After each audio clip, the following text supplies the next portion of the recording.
ഫേസ്ബുക്കിൽ നമ്മുടെ പേര് ചേഞ്ച് ആക്കൽ എങ്ങനെയാണ് എന്ന് എന്നോട് പല ആൾക്കാരും ചോദിക്കാറുണ്ട്. അത് സിമ്പിളാണ്. നമ്മൾ ഈ 3 ലൈനിൽ ഇവിടെ കാണുന്ന ഈ 3 ലൈനിൽ ആദ്യം ക്ലിക്ക് ചെയ്യുക. ക്ലിക്ക് ചെയ്തതിന് ശേഷം നമുക്ക് താഴേക്ക് പോയി കഴിഞ്ഞാൽ നമുക്കിവിടെ സെറ്റിംഗ്സ് ആൻഡ് പ്രൈവസി കാണാൻ സാധിക്കും. അവിടെ ക്ലിക്ക് ചെയ്യുക. അതിനുശേഷം മുകളിലുള്ള ഈ സെറ്റിംഗ്സിന്റെ ഈ ടൂളിൽ വീണ്ടും ക്ലിക്ക് ചെയ്യുക.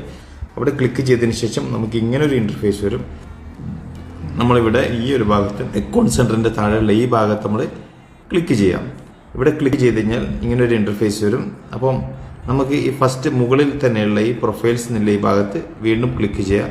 അതിനുശേഷം നമുക്ക് താഴേക്ക് പോയി കഴിഞ്ഞാൽ നമുക്ക് ഇവിടെ കാണാൻ സാധിക്കും നമ്മുടെ പ്രൊഫൈലിൻ്റെ പേര്. അവിടെ ക്ലിക്കാക്കാം. ക്ലിക്കാക്കിയതിന് ശേഷം ഇവിടെ നെയിം എന്നുള്ള ഭാഗത്ത് നമ്മൾ ടിക്ക് ഇട്ട് കൊടുക്കുക. ക്ലിക്ക് ചെയ്യുക. ക്ലിക്ക് ചെയ്തതിന് ശേഷം നമുക്കിവിടെ ഇങ്ങനെ കാണാൻ സാധിക്കും നമ്മുടെ ഫസ്റ്റ് നെയിം, അതുപോലെ തന്നെ ലാസ്റ്റ് നെയിം ഇവിടെ കാണാൻ സാധിക്കും. നമുക്ക് പേര് എങ്ങനെയാണ് ചേഞ്ച് ആക്കേണ്ടത് ആ രീതിയിൽ നമുക്ക് ചേഞ്ച് ആക്കാം. നിങ്ങൾ ചേഞ്ച് ചെയ്യുമ്പോൾ ഒരു കാര്യം നിങ്ങൾ ശ്രദ്ധിക്കുക, പെട്ടെന്ന് നമുക്ക് മറ്റുള്ളവർക്ക് സെർച്ച് ചെയ്യാൻ പറ്റുന്ന രീതിയിലുള്ള പേര് അപ്ലോഡ് ചെയ്യാൻ വേണ്ടിയിട്ട് ശ്രമിക്കുക. പിന്നെ കൂടാതെ നിങ്ങൾ മുമ്പ് ഒരു പേര് ചേഞ്ച് ആക്കിയിട്ടുണ്ടെങ്കിൽ അത് 60 ദിവസം ആവാതെ അടുത്ത ഒരു പേര് ചേഞ്ച് ചെയ്യാൻ നമുക്കാവത്തില്ല. അപ്പോൾ ആ ഒരു കാര്യം കൂടി നിങ്ങൾ ശ്രദ്ധിക്കുക.